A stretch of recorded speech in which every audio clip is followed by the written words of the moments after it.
We are live. Welcome, everybody. I'd like to present you guys the Phoenix team, starting with, actually, I'll let them introduce themselves one by one. I'd like everybody who's a part of the team to come on here and talk about what they do, also what their roles are, and also a little bit of background about yourselves, where you guys are from, how long you guys have been in the space, and all those sorts. But I'm going to hand it over to Spazatron McGee. Excellent. Yeah. Well, he's pronounced it right. Spazatron McGee is my handle. I do the coordination for Phoenix, things like that, intra-community, things like that. Hyperion and I are the co-hosts of the We Burn, We Rise Telegram show, where we have other people on, we give the community updates, we have guests on, stuff like that, and we just have generally a good time. I've been here for almost a year at this point. I have been on since the launch of our Crypto Phoenix governance token on ETH. I'll hand it over to Hyperion. Hi, I'm Hyperion. I've been all over the crypto space for the last 6 years. I started with like Raven coin mining, which was a lot of fun, and then moved throughout other communities. Met Rob in 2018, I believe. Rob is our lead developer, our main developer, and then RXB, which he'll go next, but he's our lead developer. So a little step under Rob, but met Rob in 2018 through GRT, which is our second governance token. GRT, not the graph, it's golden ratio token. Started out as a community project there, and as all people know, Ethereum fees kill things. So, but we're still going. We're trying to become a governance token on Phoenix blockchain, which is what this team has kind of created. It's its own EVM-based blockchain. My roles are also, like Spazatron said, I'm a co-host of the We Burn, We Rise show, and then I am a little bit of everything. I am part of the social team. I am part of the community outreach, business development, so a lot of different hats every day. And I'm Robin. Some people call me RX, or my actual name is Jack. I'm fully doxxed in the space, so my identity is whatever. Rockspin or RXB, Rockspin, right? If our founder Fluffy wants to harass me. But yeah, I do a handful of just chaotic development is how I like to look at it. Some days Rob will say, hey, can you get this done? And I'll say, okay, we'll see if I can. But currently I am handling a lot of the development for our DEX, or DEXs, both Fire Swap and Phoenix Swap was the other one. So I've been in the space since, I want to say 2014, started out with Dogecoin mining, lost 400,000 Doge as a young, stupid kid when that was worth like $2 max. But yeah, I've been in the space for quite some time. I've worked underneath some crypto influencers, so I've been in the space both from the media side to the development side for the past couple of years, and I absolutely love what we're doing here.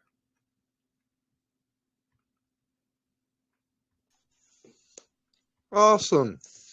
I'll give a short introduction about myself. I'm Rob. Basically got a little bit tricked into by Fluffy to help him to ride a gas bot because the Ethereum fees were so bad. And that basically ended up in setting up the own blockchain and everything else. But I've been around on internet since 1991.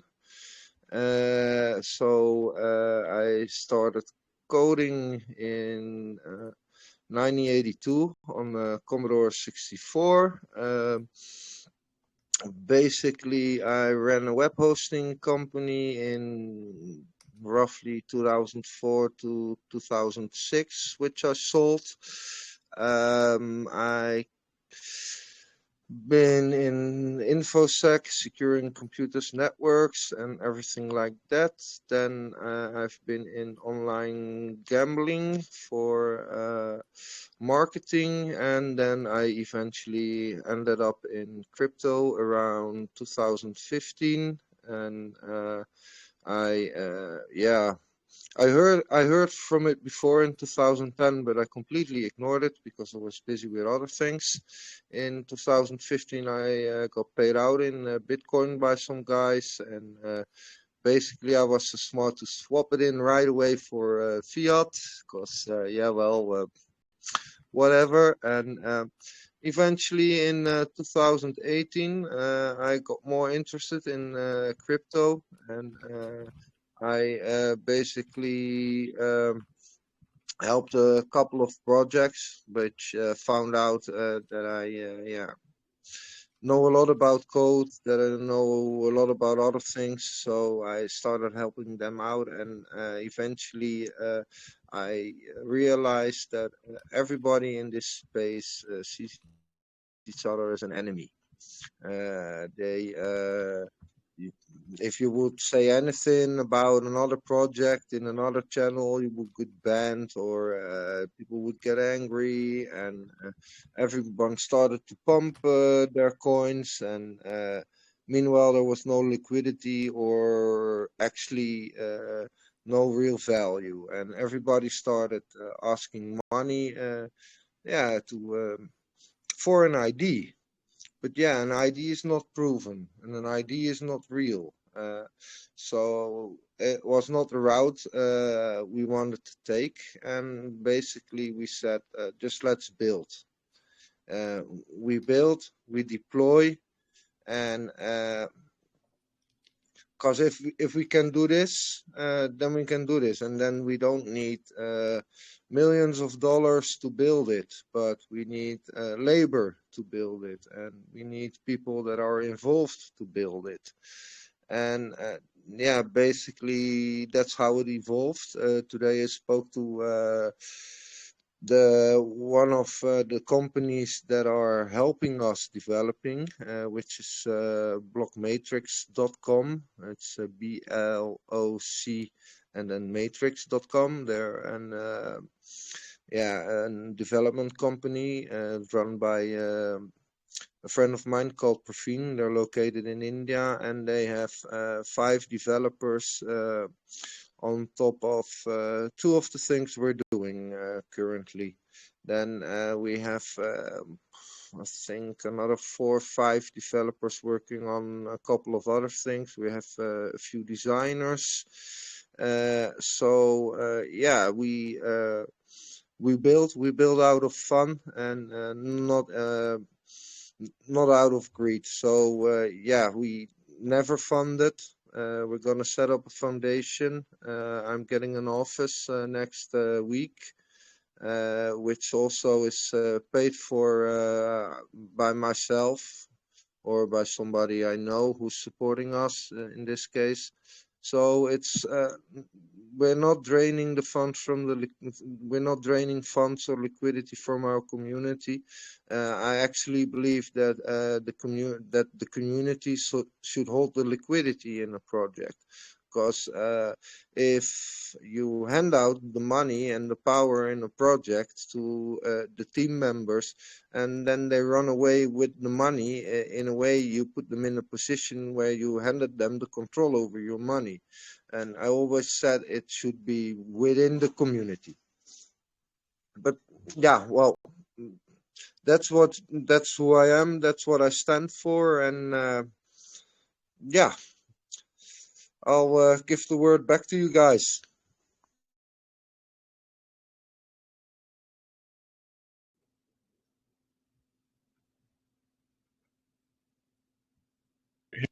So I think that's all of the team members. Tian, if you'd like. I was going to say, I think Kevin might have some technical difficulties or whatnot. I was just giving him a second. We'll start on I guess how did you guys get into the space, and what kind of made you want to push into Phoenix? Was there a background behind it other than the fact that you just wanted to have fun and maybe change it a bit, or? So I'll talk about GRT. So Sure. golden ratio token was the original thing that Rob and I were involved with, and it was meant for kind of a similar idea where the community helps bring the value of the token um, up instead of using funding or any. It was basically a token launched from nothing. We were trying to create value. So GRT was founded 4 years ago. Again, Rob can probably correct me on that, but the idea was that the project would be propelled up by the community. But again, we hit the hurdles of Ethereum fees, and that really like stifled our project. And then we met CPHX, which Spaz could talk to you about, and it started with the price duck bot, and it evolved into, well, why not our own chain? But if you want to kind of give background on CPHX. So CPHX was the same thing, it was community driven, and it's a burn token on ETH. And then what we wanted to do, in addition to the gas bot, in addition to the duck hunt game, we wanted to do more than what either of these two tokens could do. So we allocated those tokens to be governance tokens, and then we launched the Phoenix blockchain. And the Phoenix blockchain is at the center of everything we do. Our swap, our NFT staking platform, our NFT marketplace, all these things that are coming up, all of our big marketing alliances, everything is centered around Phoenix blockchain. And Phoenix blockchain has a set 1 GUI gas fee. So our transactions are 0.00024, I think, of a dollar. I'm not like, it's just so minimal. I think we actually had someone deploy a full, because we have some NFTs that are on chain already. I think they deployed a full collection for less than 50 cents. Is that? It was actually less than 0.005 cents for the entire deployment. And that's For for the the full entire set. deployment. Oh my lord. Okay. The full deployment of 1,000 NFTs, right? Yeah. Let me see if I can pull up our Explorer real quick. This, just to give some rough numbers, but we have had a couple people interested in using our mainnet for testing deployments rather than deploying on like Rinkeby or anything else. Let's see here. So a transfer fee in the current network environment is 0.000021 Phoenix, which fractions of a penny at that point. And then the contract deployment, pull up one of our partner contracts. Bear with me for just a second. Yeah, of course. So while he's looking at that, the bare bones of why we did this is because of the fees. We're just destroying projects out there. It destroyed our projects, and we were like, we can't do this. We can't build the communities that we want to on something like that. And I know they keep saying like one day Ethereum fees will go down. We waited, what's right? the point of exactly. What's the point of waiting when you guys can do it whilst we're waiting, sort of thing? And definitely the Ethereum fees are huge. I mean, huge. So in comparison to that, that's massive. That's an incredible job. Let's see here. So one of our partners deployed a NFT contract. This was a little bit ago. The deployment cost was 0.00408 Phoenix, which is about 0.0003 USD. So it's essentially free. Yeah.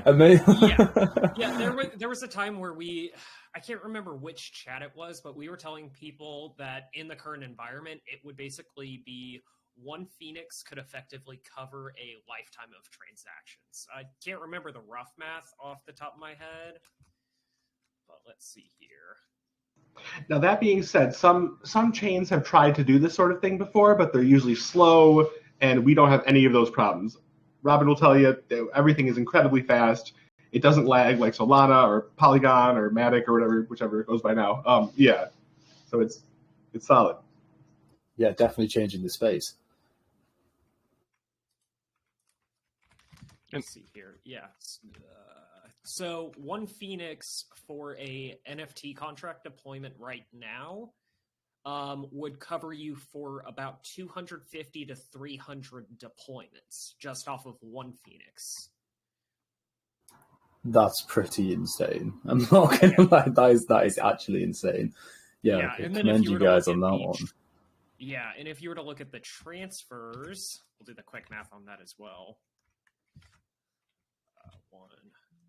Yeah, because our goal wasn't only NFTs. We see that the space wants a metaverse. They want GameFi. They want things that can reach gaming developers. I mean, that's kind of the ultimate. Musicians, artists, bigger files, like that kind of stuff that's the ultimate vision. So imagine having to deploy that. Imagine in the metaverse, every time you equip or de-equip a piece of armor, it costs an ETH gas fee. Yeah, not going to happen. We can make it happen, though. Yeah, brilliant. That's actually amazing. Let's see here. So yeah, one Phoenix, and this is just peer-to-peer transfers. So you send to a friend or transfer between wallets. The cost would be, or you would be able to do 47,619 transfers with a single Phoenix coin. I mean, and you were saying, yeah, you said 200 before for the deployments. No, I apologize. 200 deployments for that in comparison to that number, that's insane. Yeah. Yeah, very well done on that. So you were actually talking about the NFTs, and obviously, like the Phoenix bot, it does drop NFTs in the chat, which is great. I love the way it's actually all set up. It's actually quite fun. I've seen a lot of people hyped just over the Phoenix bot when it comes to Telegram groups. So what do you think you're going to do with the NFT, sorry? So the individual NFTs, it really comes down to the creator of the collection, what they want to do with it. Initially, it was to just give creatives an outlet in any capacity, and we're seeing more need for utility behind them. I personally haven't launched any NFT collections myself, so I can't speak to others that have. But personally, I like NFTs more as art. I know a lot of people want utility out of them. So I think we have a couple guys like Chronic Cats, who's one of our partners, somebody I work directly with. He is working on implementing some utility for those that he's also got on the Ethereum side of things with he just rebranded it, so it's his MetaTech University, which basically it's a Web3 education course system. So essentially the utility behind those is he's giving people free courses for holding them. Oh, that's incredible. He's also working on staking for them. They would earn whatever token he decides to deploy and set with that. Haven't quite touched base with him on that end, but I know that's something he's been working on. As far as the AI NFTs go, I generated a whole bunch of them at one point just to kind of release them into the wild, just see what this AI engine I stumbled into could do. So it took like 20 hours to get, I think, 50 or 100 NFTs generated and all of that. But because they're free, like I just want them to exist as art because I appreciate them as the art. And then we have one other person who I can't remember their name off the top of my head. They plan on releasing a full collection of 5,000 or 10,000 once FireSea launches. Yeah, no, fair enough, man. That's massive, and especially they sound quite valuable as well in terms of the Web3 development course. That's quite a big thing because that's usually expensive on each side of things, if you know what I mean. Yeah. So you guys, I think you mentioned that you have a demo, don't you, to show the listeners or whatnot? I'm not sure if that was. Let me see.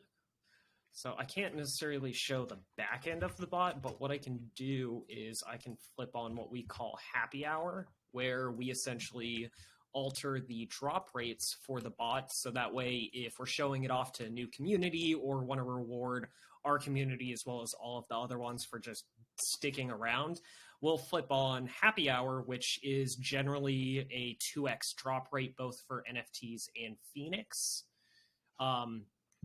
we will flip that on for should be 1 hour, but since I control it, if I get busy, it'll end up going for like 3 or 4 hours. But at the end of the day, or days. But the way I justify it at the end of the day is it helps us spread our name, and the fact that we are able to do all of this with just wanting to have fun. Hold on, I'm signing into our Yeah, and it allows collections to promote their work for free, like RXB was saying. Like that's a pretty cool way to engage the community even before you deploy your big collection.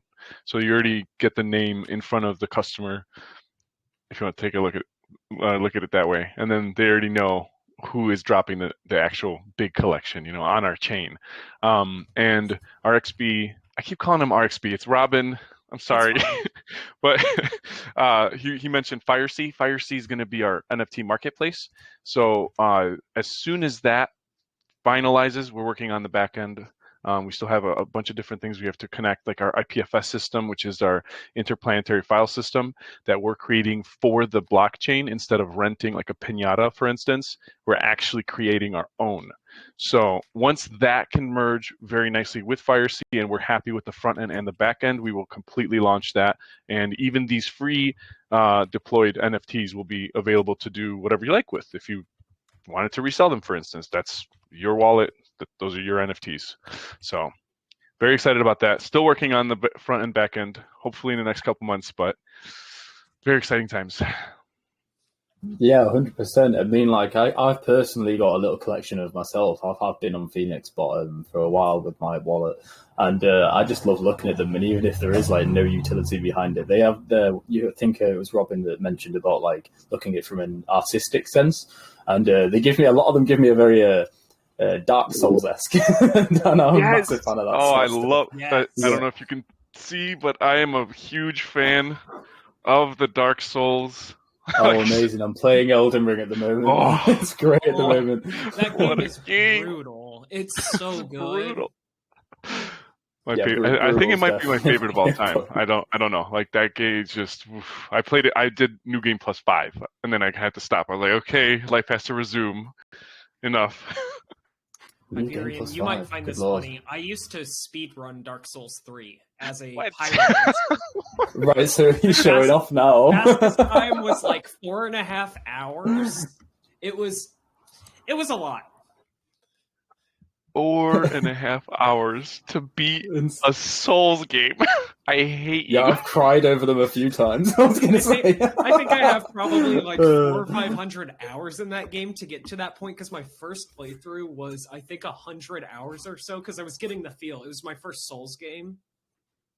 So, yeah, I just ended up falling in love with it, turned it into a glutton for punishment, and then was like, let's see how fast I can blow through this game. And this next play was like 30 hours, and then one after that just marginally kept cutting down. I'm like, all right, I hit 4.5 hours. That's all I need, and I haven't touched the game since. No, that's crazy, you guys. Honestly, it's nice to know that you've got a good taste in games as well, we'll say. I tried Bloodborne. I tried Bloodborne for like 5 hours, and I could not do it, and so I went back to playing Hades and Star Fox and the more accessible games. Hades is so Hades good. is hard too, though. Like, so you just have a different version. Like it's not. I don't know. It's hard. I wouldn't call it hard. I mean, it's harder than a normal game, but it's still a roguelike. So would you guys say that you're quite community driven? Like you mentioned earlier with the NFTs and the fact that they don't actually have utilities or whatnot for now.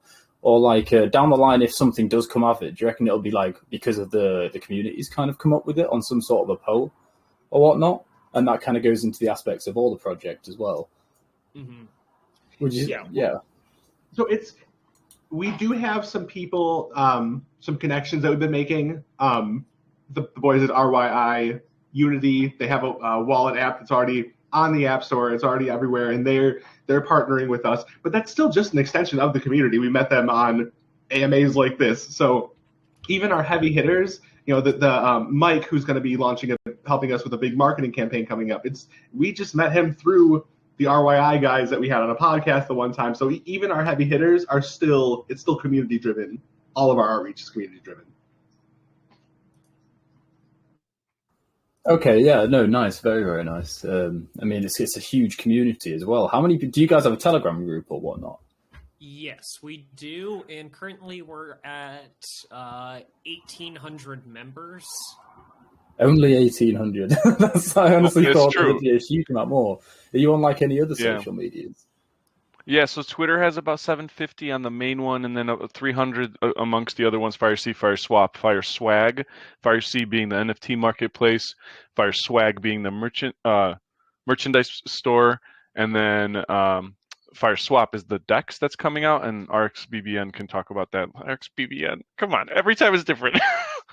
Robin is actually actively working on the DEX, so he can talk about the FireSwap and where that's going, but. So across all channels, I think we're at about 5,000, 4,000, probably between Discord, Telegram, Twitter, Reddit, YouTube, and did I get all of them? I just DM'd you a link to our Telegram, and you can find everything else inside of that Telegram if you want to share that or something. Literally just joined in now on the Telegram group. So thanks for that. I'll post the link in the official lounge or whatnot. Yeah, I also happy hour is now on For the next 3 days. Hopefully for just the next hour, as long as I remember. But because I'm going to be at my computer the majority of the day, I'll probably leave it on for an hour or two, just so people who may have not seen it before get the chance to see it. Yeah, and for those who didn't actually catch what happy hour means, it means that you should start typing in the chats. You know, you're more likely to get your NFTs and your airdrops. So yeah. So anyone, go ahead. Go ahead. I was going to do that. You do it. You got it. All right. So essentially, what we have coded, or Rob has coded into this bot, are spam filters and general protection, so that you can't just button smash and get a reward for doing that. The bot essentially will only reward actual speech. Now, sometimes things get through our spam filter. We actually have a little spam chat that we more or less use to build out everything for the spam protection. But yeah, Rob has fine-tuned it very nicely to make sure that it's just not blowing a bunch of Phoenix out or a bunch of NFTs out unnecessarily, and that it's actually a reward and not something that's just guaranteed. Okay, yeah. So there is. I've seen a lot of people actually try to manipulate the bot into sending them things. It's honestly amazing. Yeah, it's hilarious. it's hilarious. It's nice though. Very, very nice. So okay. So I assume is this the demo that may be coming up? Yeah. It was just 7 lines of code to add to spam filter it. An easy change then. And the initial bot, I wrote it in roughly 2.5 hours, and then later on spent another 1.5 hours to make it more stable. And currently the guys know that the last 4 days I've been basically running around 18 hours a day.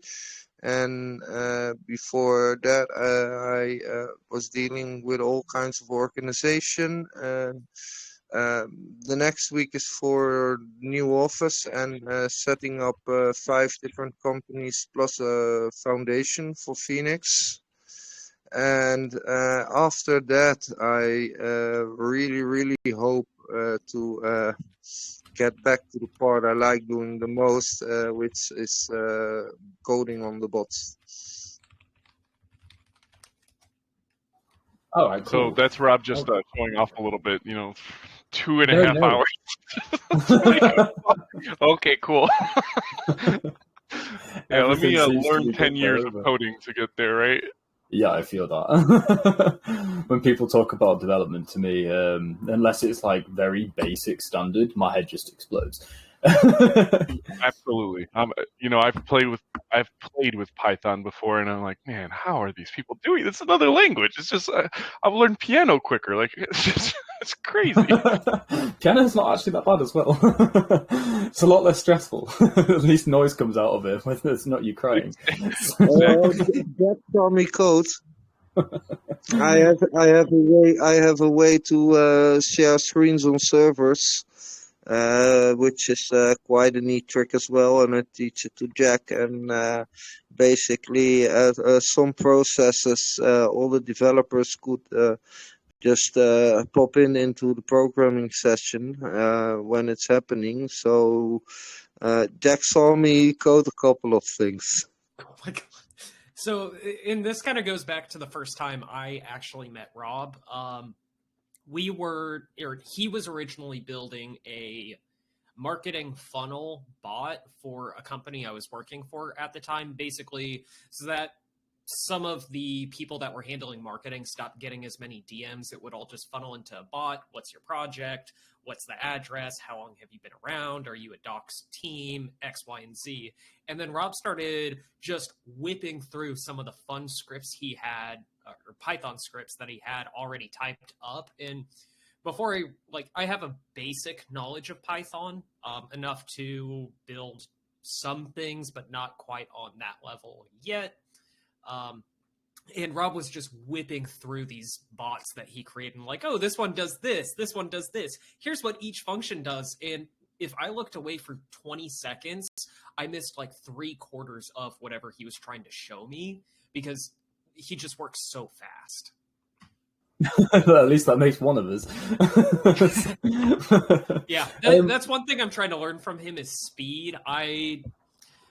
That's one of the hardest things I've had to overcome with any development or coding is basically just trusting my gut. Like, probably something that aggravates Rob a little bit is like, we are trying to get a new thing for our internal organization up, and I've got it installed, but I suck with web servers, specifically like Nginx and Apache, and Rob's a wizard with it. Like, if I go, I need help, I'm afraid to break this, he'll harass me a little bit, and then 5 minutes later it'll be up and running, and I'm like, I've been on this for 2 days straight and you did it in 5 minutes.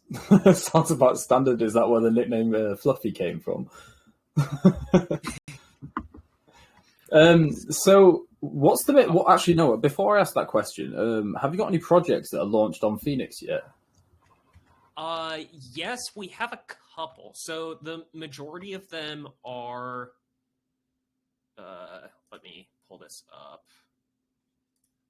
I have our Explorer pulled up. So the majority of what we have on chain right now are some of our game tokens or whatever our auxiliary tokens are called. We also have a whole bunch of different NFT contracts on there. Dustin from Chronic Cats will occasionally say, hey, I just released something new. You guys should go play with it. And so we've got, I think, 6 to 10 NFT collections on chain right now. And then we have 1, 2, 3, 4, 5. We've got, let's see here. We've got 28 total deployed contracts on our network right now. Handful of those are us testing some things outside of testnet. But again, the majority of those are 12 for my game. There we go. Yeah, so 12 of them are for the games. No, for my game, for the Ducks game. We have the Duck Hunt, and I'm building a game called Battle Ducks. And as everything starts with us with a simple ID, simple IDs grow. And 2.5 hours simple work, or the Duck Hunt, the bot originally wrote in 8 hours.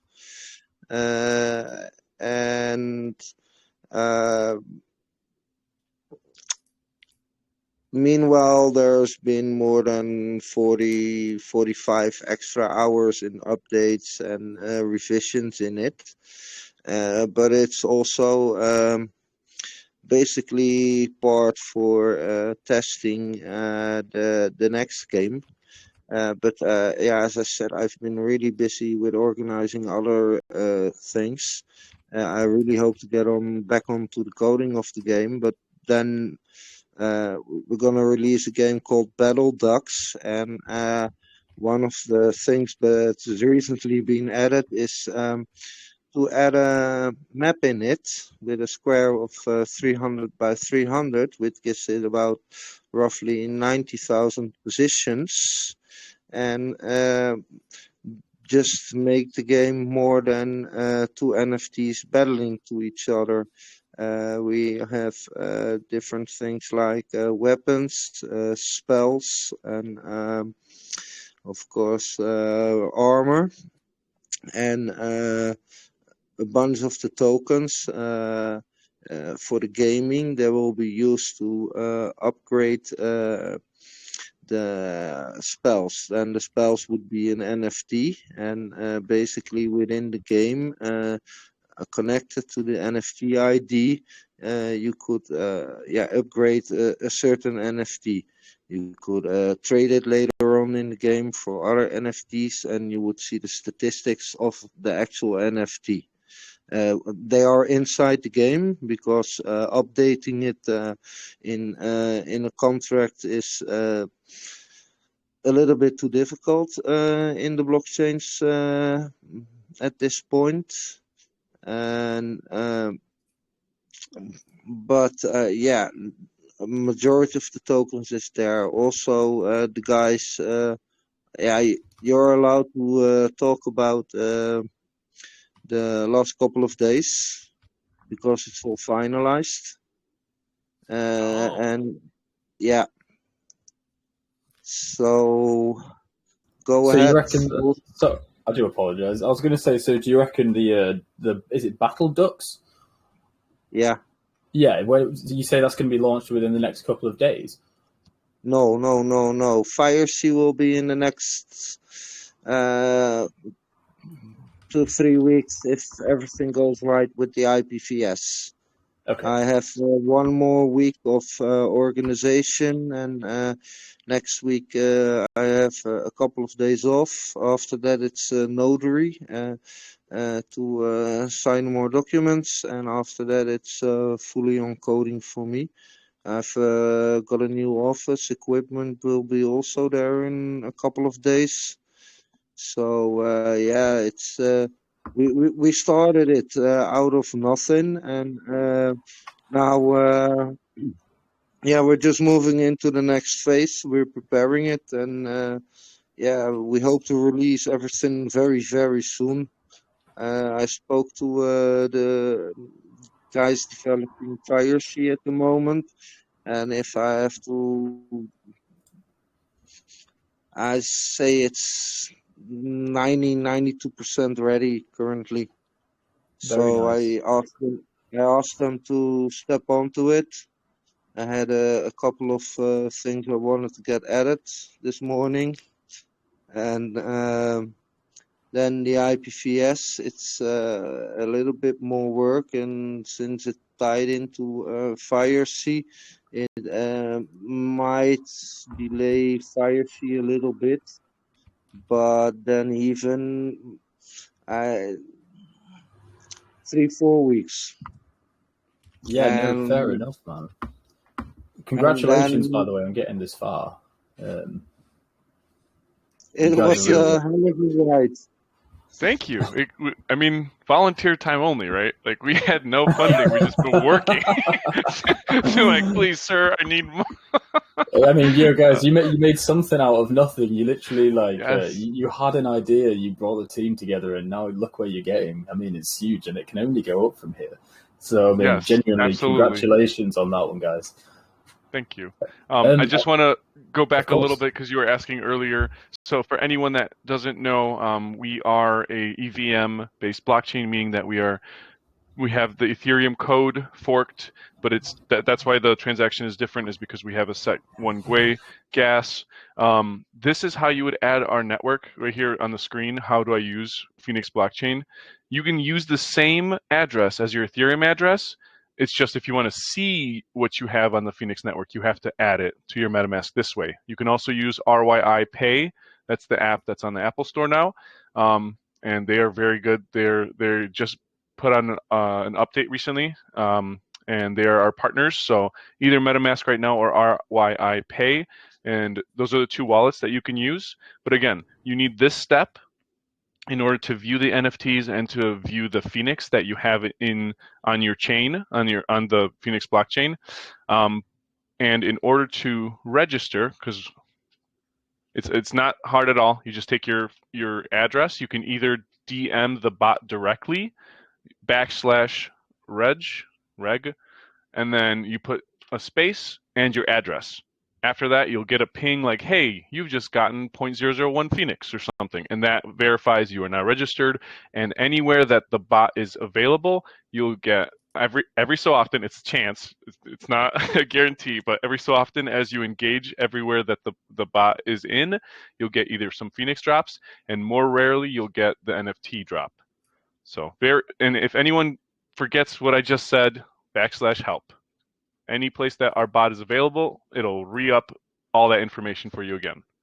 So, not super relevant, but Coinbase wallet now allows you to add a custom network for the 10 people that use it. I was about to say, I was like, the people use that. No, that's great. Actually, that's fantastic. Thanks for that demo on that. And if anybody does have any questions when these guys are around, then obviously just ask in chat, and we'll be able to help you as well. So I wanted to talk a little bit about Fire Swag. I saw the PNG for it, and I haven't really touched on it at all. So I can answer on that a little bit.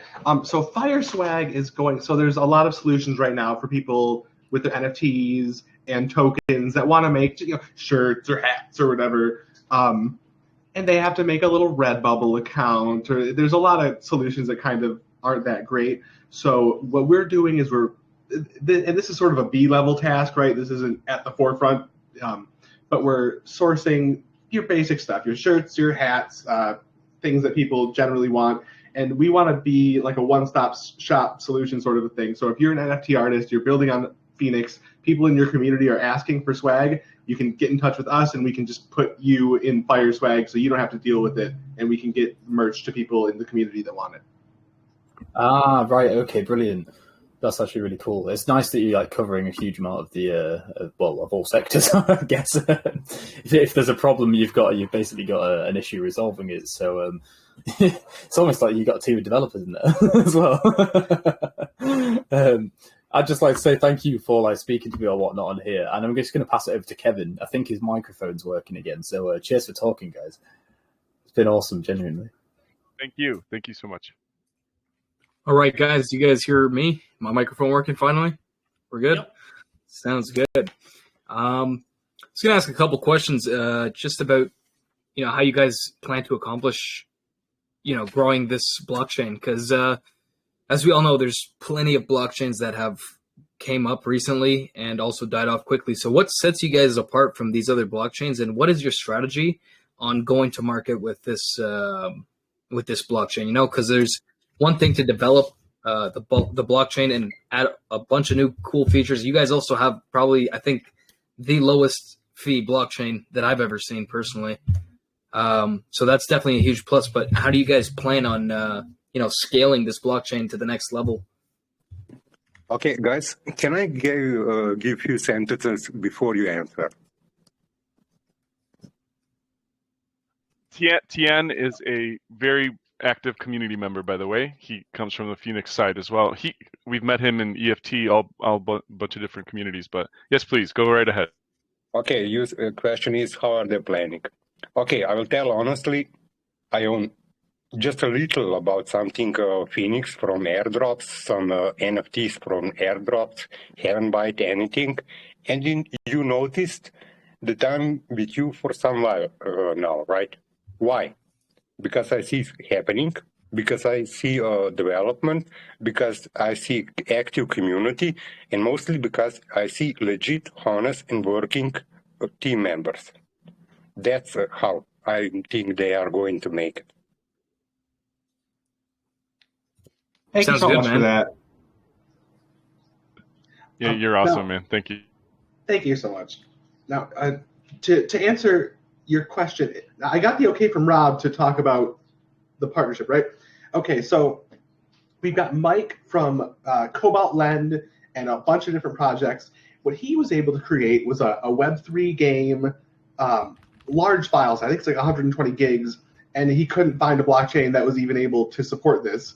And we're there for him. He has marketing strategies already in place to market his game, and his game is going to be backed by Phoenix blockchain. So that alone, from the marketing standpoint, is going to be massive.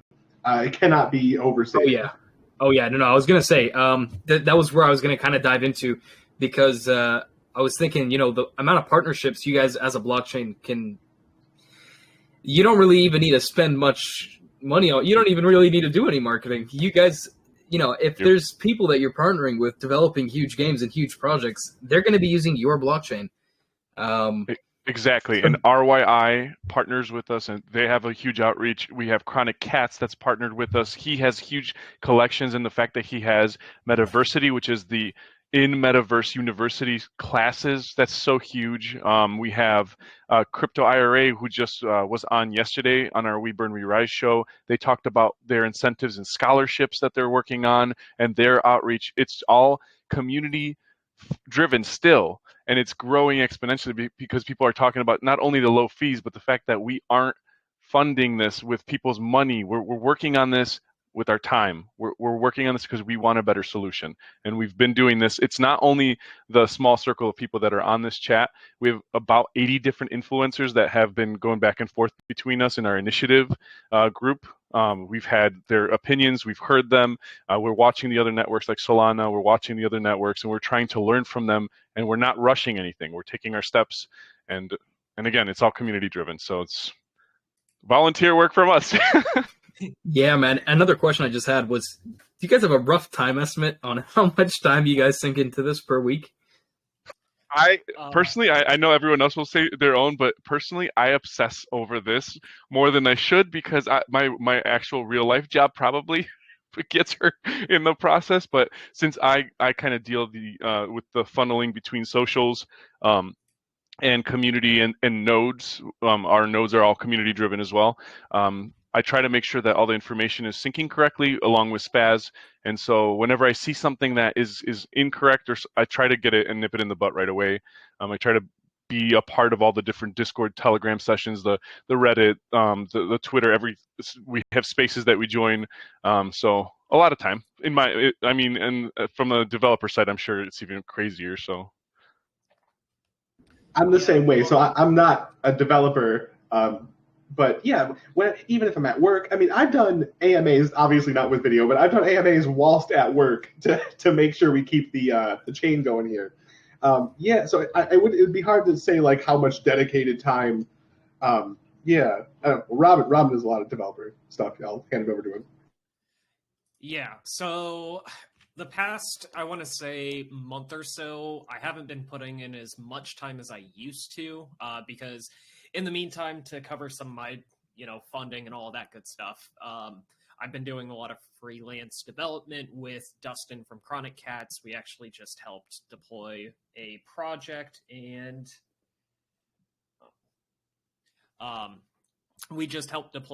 so that's what's covering me for now. But even on top of that, I still put a minimum 20, or try to put about 20 to 30 hours a week. Back when I was working at my normal day job, I was working 40 hours a week, 40, 50 hours, and then I would do another 20 to 30 minimum working on Phoenix stuff. But now that we've got a whole bunch of other team members to kind of help out where I was starting to slack, it's helped me take the time to improve on what I already knew to start building bigger and better things, like the decks, for example.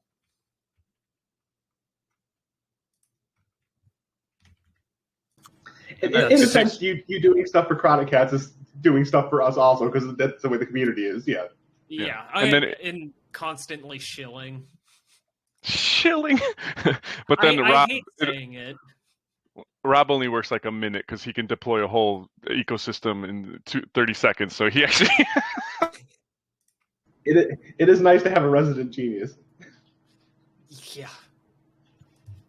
Yeah, man. Just have one more quick question for you guys. In terms of the business aspect of things, have you guys been reaching out to any, other? I wouldn't say I hate saying real world businesses, because it's all kind of, these are all businesses. But have you guys been doing any research into possibly partnering with any exchanges or So I'd say actually, even other. You guys with said that you had a. Yeah, sorry. I'll let you go. no. I was just going to say, with the new partnership with Cobalt Lending, we are we allowed to say we have two in the works with that. A lot of stuff is happening with Mike that is allowing us to go into those bigger exchanges. We currently are on ZegX, which is our main focus. We're trying to get them onto CoinGecko and CoinMarketCap.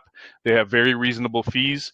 Withdrawal fees. We're on Resfinix as well. However, the withdrawal fee is atrocious. It's 0.03 Ethereum to get out. It really hurts.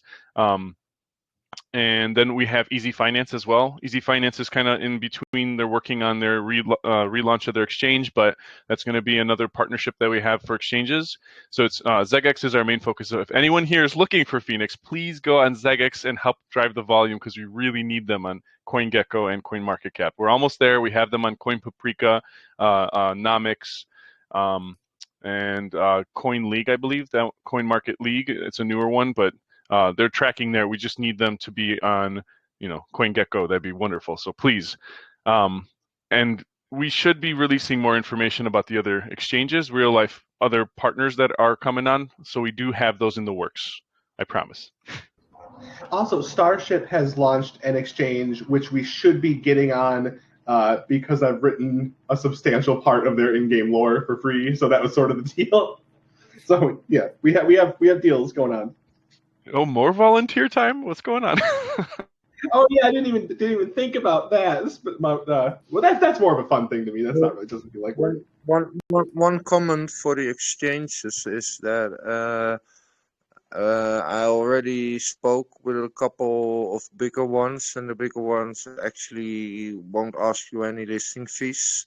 There's several of them, and but they do require an entity to be set up, and the foundation will come, I hope, in the next 2 weeks, and after that it will be a lot easier to negotiate with the exchanges, and not even from the Phoenix blockchain team, but from the foundation.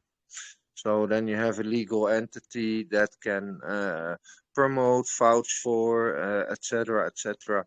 And that was something that was needed. You start something, I don't believe in paying the big exchanges huge amounts of money. I believe if you do it right, they will think they were losing out on customers, because they also play a game amongst each other. And if you have the traffic, and that's like everything else on the internet, if you have the traffic, then people will come, they will add you. And that's what you also see happening when projects get successful. Then Binance just adds them, not gonna charge any fees. And that's a game that either requires luck or requires a lot of preparation to position yourself, to keep building and keep building until you have grown big enough to be noticed. And once one of the bigger starts adding you, then you get another little cascade, one after the other will start adding you. So that's basically the main strategy, because I do not believe that we want to drain our community to give listing fees to the exchange. I also do not believe it adds much more value. The products can be traded. We're working on our own DEX. And one part of the things that were bad in the crypto environment were the Ethereum fees. But another thing that's been happening for years were the centralized exchanges basically drawing out crypto projects to list them for fees, then delist them, to take their tokens hostage, or and that also wasn't a healthy situation. Then that was a reason why a lot of projects launched on DeFi on DEX. And till up this day, you have the exchanges that still try to play the same listing game and try to ask you for $50,000 for listing on an exchange that's not going to bring you much, because the fees are bad, or the statistics are pumped, and listing on an exchange between 200 or 150 other projects is not going to make people that use the exchange to buy your project, because they're there to buy something else. So if you do not have a reach with the exchange, then the listing, you still have to send the people there yourself. With ZachX, we actually run the airdrop bot in their channel, which means that everybody who uses their exchange is aware of our blockchain running on it. And we try to position ourselves constantly in that way. I loved yesterday what Roman said, Jack, about planting seeds. Yeah, I did hear that, buddy. I'm glad you did. Okay, hey, Rob, can you see my profile picture? What is writing there? Let me just add, it's no KYC required exchange, globally available, also USA. And I have one question for everyone. If someone knows, because we lost fiat connection for buying Bitcoin mainly on Bololex, if someone knows something idea, how could we replace that? I'll have a chat with you about that, and then I have to poke around with a few people for possible solutions there. I'll buzz you on it, bro. Sounds good, guys. I was just gonna move on to the community section here. Seems to be a lot of questions from the community. So I'm gonna go ahead and start with Super Ape, who says, "Hey guys, is your blockchain stable enough to launch a token on it? If not, when will that happen? And also, what are your marketing plans? It seems all the burning didn't prevent the drop. Will you go mainstream, since most influencers here just don't bring the volume? And will we be able to mine the coin someday? Thanks." Would you mind sending that question in our chat just so I can go line by line on that? 100%, man. Let me send that over. And I just want to comment really quickly before RXB goes ahead and hits all the points. Just so there are two separate things. The main chat is CPHX, which is Crypto Phoenix. That was the token that was deployed on Ethereum that had a burn. We are now talking about Phoenix, which is the main blockchain that Crypto Phoenix will be on. So two separate products, but we're retaining the CPHX community. Just wanted to say that. Yeah, so just going line by line. So our blockchain is stable enough to launch a token on it. The only issue you might run into right now is we don't have an active DEX running. So you could deploy the token, no issue. It'll charge you fractions of a penny, or it'll cost fractions of a penny to deploy it. But because we don't have a DEX on there yet, because it's still in development by me, you just wouldn't be able to trade it in the meantime. Now, the DEX is coming soon. I was given a list by by Fluffy, our founder, of some things he wanted me to hit on before he thinks it's good for a beta release. As far as the marketing plans go, you just touched on that, correct, Hyperion? Yeah, so there was we talked about, so the marketing plan is the connection with Mike and Cobalt Lending. They are going to bring in their insight, they're going to bring in their marketing ideas, and they're going to help streamline that process for us. I think that answers it. Cool. And then as far as mining it goes, so technically it's already able to be mined. The way we handle it, though, is through a node system. So essentially, the way it works is, and I don't know if we're still accepting new nodes at this time, because we're gearing up for some network Yes. upgrades. We are? Okay. Well, then, so we are still accepting new node holders at this time, as we call them. Essentially, you would just rent a server that has about 16 to 32 gigabytes of storage or not storage, RAM, and then about 2 terabytes of storage. What the nodes do is they both mine to keep our blockchain running, and we have them all set to the same variables, so everyone has the same exact chance of earning. Now, you get some discrepancies based on the processor in that server, but we keep it as fair as we possibly can. The other thing those nodes do is run our IPFS solution, and that's why we say we need 2 terabytes to do this. Now, back when I kind of first started, I had basically finished developing a mining pool for it, but we came to the conclusion that, one, we're not ready for that because there's no point in just mining hundreds and thousands of blocks unnecessarily because we don't have the current load to justify it.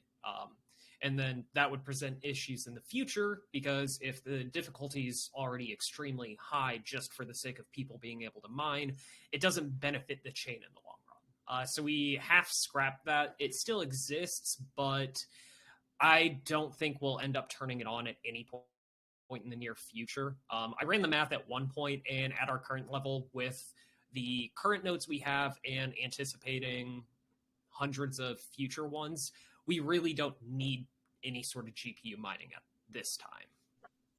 And we do have 325 right now.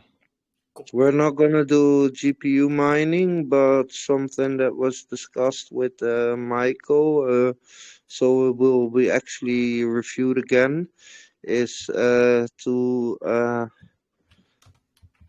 revise the whole nodes way we set it up. And okay, this guys, I didn't broke this on you guys either, but we're basically looking into co-location with our own equipment, and then we'll rent out the servers ourselves. And yeah, that will also help to more stabilize the IPFS. And in that, Michael also said we should make a public mining client, and it's these are things that are like 1 or 2 days old. That's always evolving. There's always more coming onto my plate, and they all know I keep cards up my sleeve, and they know I'll drop it on them when it suits me. But yeah, it's not final. We haven't set the whole final supply. We're also looking into the happening, and it's something still being discussed in the team since we're still, compared to any other chains, very low on the amount of blocks. The supply is still very low, so we're all still very early.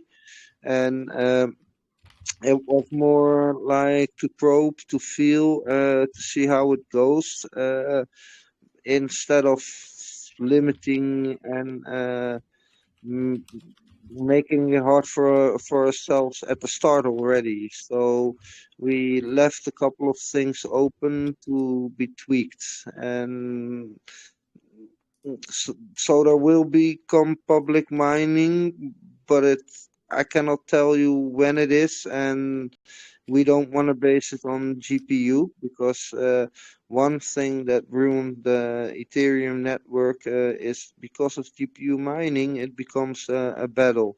The thing with Ethereum and every EVM is that it actually scales up. And it should scale up better than it does. but we have a solution if we do hit the ceiling, how we can basically scale it up unlimited. But the mining is still something that's open, being discussed. We want the people that support us, that contributed, they are being rewarded. We don't over reward them. We don't under reward them because we also need the time to build all the value in the project and to just release it to the public. And we built something where a lot of people put in their own time. So until it's ready, we have to protect it. We have to protect it for all the holders, for all the people involved, for the projects that gonna deploy on our chain, the partners we're talking to. So we're open to everybody, but we want to keep sure that it's a contribution, and for a contribution there is a reward, but it's not that we want to be parasite by and be overtaken by greed, because that was not the reason we started this.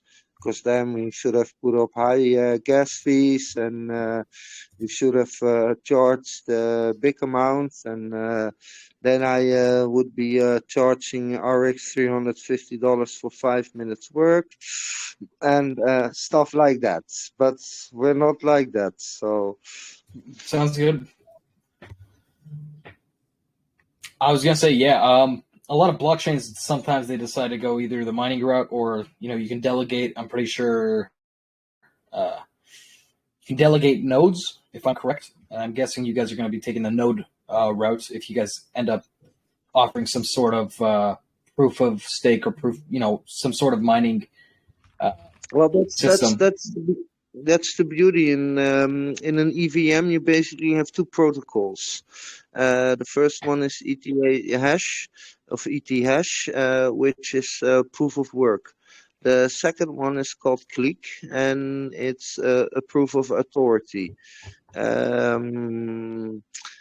There are ways to tweak a proof of work into a proof of authority in a way if you keep it in a closed network.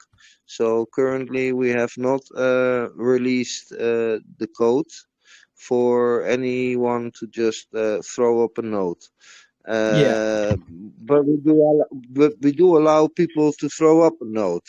But we do keep an eye to keep it all fair again, because there's no use in it's an ecosystem. We're still building it. It's still fragile, and we're still protecting it. But we're welcoming everybody who wants to be involved and contribute to it. For me, it's all about involvement. The guys you see on the video, I love them. I think 1.5 months ago, I told them, hey, you guys, we have to do a VC. Who's going on camera? And basically, an hour before the video chat started, I said, oh, but we're going to call this VC the World Burn Re-Rise show. We're going to do this weekly, and you two guys are the hosts. They had no choice. Now they're standing there and they're doing an awesome job. I love them. Yeah, they did a fantastic job, this AMA. Thank you guys so much. I just have one final question here because we are very short on time. I saw another question, which was, I want to know what are the challenges in building the project, and do you guys feel satisfied by seeing your progresses and achievements till now when you look back at the day when you started? What's your response to that, guys? I think, for me personally, the biggest challenges with building everything is just the constant learning. which I'm very happy that I get to learn all of this, but flooding my brain day in and day out with new concepts, techniques, all sorts of stuff like that, that's one of the more challenging things because it also comes down to retention.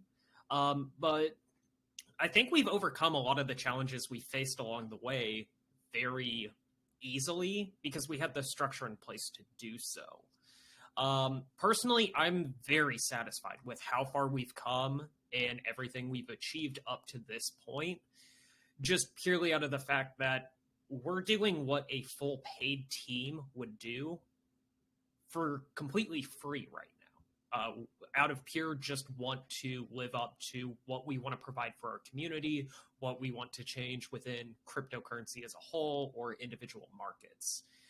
So, I mean, if we, like, once we get our next couple things out, I mean, I will be over the moon to say we've accomplished all of this without paying anyone, without looking at doing anything other than just building.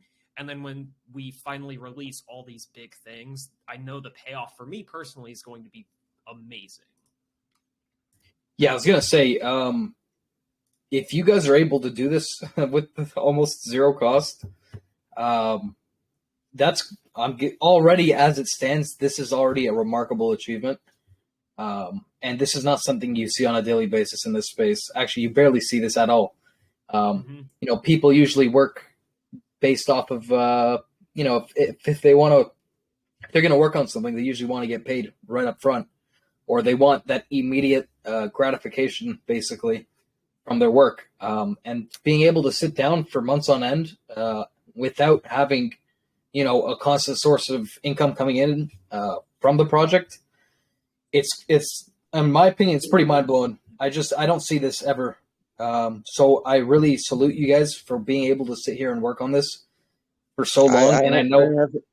I have a great story about that. I once spent about 4 months to write a really complicated script, and it was basically the biggest masterpiece I ever wrote, in my own opinion. And actually, it's been used by one person. And then I spent a couple of hours writing a bot, and it's being used by hundreds and hundreds of persons. So, yeah, there is a complete difference. I love being in the crypto space. I love as somebody who's building things that actually people are using it, because that's why you're building it.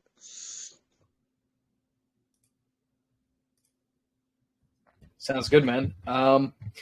We got just about 3 minutes left here of the AMA, so I was going to ask if you guys would like to select the favorite questions that you guys saw in this AMA and disperse the 300 Phoenix out to the 3 winners. Yeah, I don't see it in the history immediately, but I'm sure someone else will probably find it. I really love the last question because that's something that we don't get asked a lot, which are, what are the challenges and are we happy with what we're doing? People just ask when, they don't ask how or how are you doing. So I'll pick that as one of my favorites.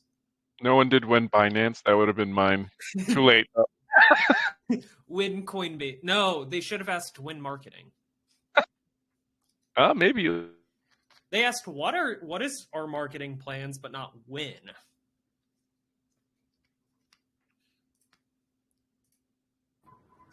Let's see here. I sent over. Sorry, yeah. Go ahead. No, I'm just trying to find the question. I did send you guys the person who wrote the final question that we just had. This one was, let me see. There were a lot of comments. Wow. The other one was from Super Ape. And then, yeah, if you guys want to choose one more. Or, yeah, I see a couple early ones that we didn't quite touch on. just reading.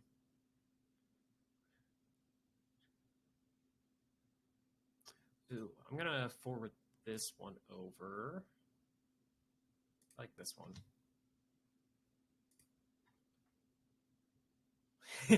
When will we see Rob's handsome face? Hopefully soon. Actually, if you get... Oh, yeah, uh, sorry. I was just going to say he's working on the office being, I believe he said this end of this week. So once he has that office set up, he'll have his own camera and mic and everything. And then you will see Rob quite often, once a week, I heard, maybe even. So Can't wait. I was going to say, you guys could answer that. If you want, we can take that final question from Patrick. It does seem like a very good question. So, yeah, I'll read it out here. No doubt blockchain tokens are one of the best coins in the crypto market right now, and also main target for hackers since there's always a lot of transactions going on. What measures have you taken to make sure investor funds are going to be safe, or there's going to be no cyber attack in the future? Do you have a strong cybersecurity team? And remember, this is a blockchain, not just ordinary coin. Also, about your NFT, what utilities do your NFTs have? And do your NFT holders get any special access? Also, any plan of going into the metaverse? So, I mean, you could break that question down in a couple of answers. But yeah, I'll hand the floor over to you guys. So, just purely for not fumbling, I would say Rob would be better to answer that first section. It's a phenomenal question. Rob's got a lot more experience with cybersecurity than I do personally. But as far as the utilities for NFTs, we covered that a little bit ago. Again, it all comes down to the creator and if they choose to support it. Everything's decentralized. Like, I've released one collection for the bot. I don't necessarily have any plans for utility on them because I put in a bunch of work to generate them and then just release them into the wild. But we do have others that are looking at adding utilities for their NFT collections. And then, yes, we are looking at integrating. Jack, can I jump in for the security question?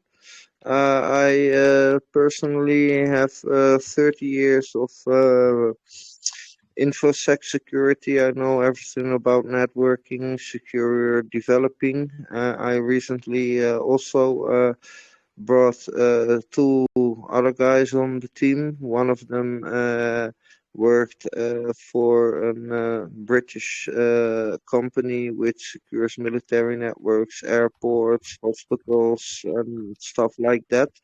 The other one has been for over 15 years a system administrator for an online bank. So I also have Hyperion works with him for the Discord. One of our admins has extensive experience in the field as well. And then we have a couple of other guys who will also help us constantly stress test and keep security things tight. We manage all the nodes, so we have an eye on every node. We monitor them, so any suspicious actions there will also be recorded. So I'm pretty paranoid, and they know I'm always watching, and I'm not just watching them, I'm watching everything. And it's they're used to it. Sounds good, guys. Well, I'd like to say thank you to all of you and the Phoenix team for tuning in today for this AMA. I honestly think this was probably our best AMA ever on this channel. Extremely descriptive and informative. So a round of applause for these guys, everybody. Thank you. No problem. But yeah, I hope to stay in close contact with you guys. And if there's anything that we can do from the C&A Ratings team to help push your guys' project, we'd 100% be down to do so. But I'd like to say a special thanks one more time for you guys coming on. We really appreciate you guys.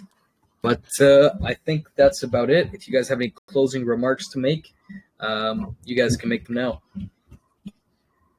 I just want to say thank you to everyone that joined in.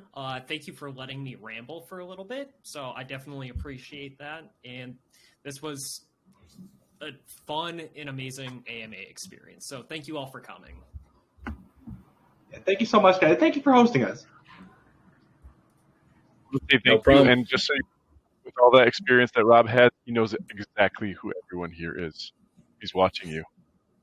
No, I'm kidding. Yeah, it's been fantastic to talk to you guys. And by the way, Robin, let me know if you ever beat that record of yours on Dark Souls.